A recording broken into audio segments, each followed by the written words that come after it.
Hey, Bob Nolan here with Thought Provokers, and this provoker is embarrassingly brief because the subject is worth and has volumes written and videos recorded. God has been and is very involved over time and all over the place. You think?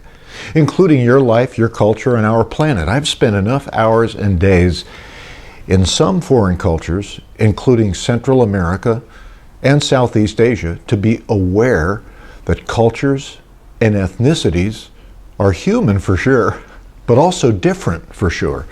Not just in the language, but in their ways of thinking and understanding life. Now, in the Western Hemisphere, even in Central and South America, things are different, but still pretty much Western.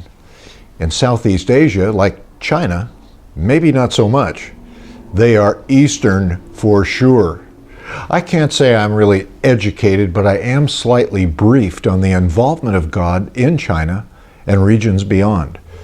There's two main languages in China, Mandarin and Cantonese. They're both spoken completely differently, but the writing of the languages is exactly the same. Both languages are over 5,000 years old. You probably know that those languages are not phonetic like our English. We have, letters A through Z, each letter with its own phonetic sound. The Chinese language is made up of what they call pictograms. Yeah, pictures. I've discovered that many of the stories and truths of our biblical scriptures are embedded in those languages via the pictograms. I would discuss this with friends I made along the way in China and in Taiwan. When they would find faith in Christ and begin to read the Western scriptures, as they would call them, yes, the Bible, they would start to notice pictograms in their own language that described Bible stories and truths. I was shown many of them. Just to mention one, the word for righteousness is the picture of a man standing under a lamb, a scapegoat.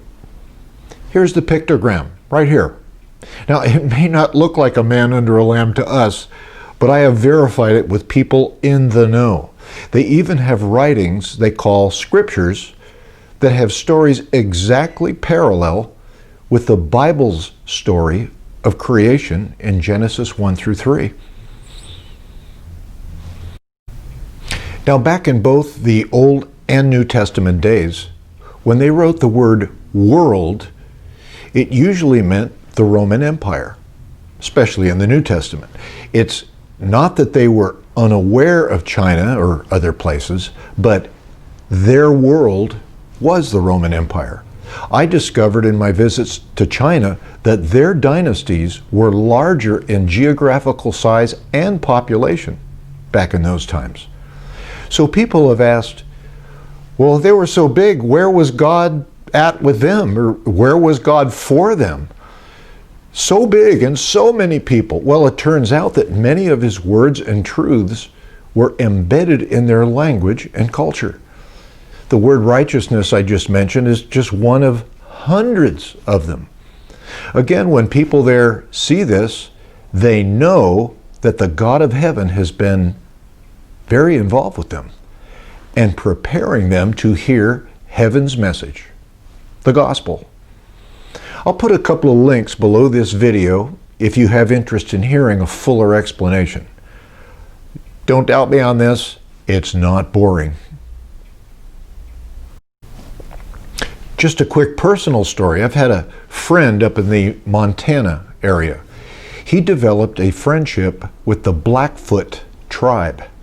Long story short, and it's long, they had some negative experiences with missionaries many decades ago and closed themselves off from hearing the message of heaven for a while. But they had stories of God implanted in their culture also.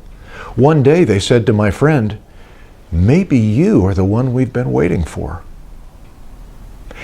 And maybe over the years, you, like me, have heard stories like this, involving other cultures stories embedded in their culture and in their language. God's fingerprints and words and stories are all over the place.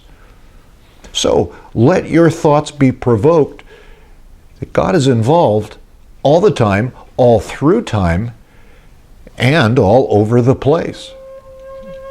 I'm Bob Nolan with Thought Provokers, and you be looking for God out there.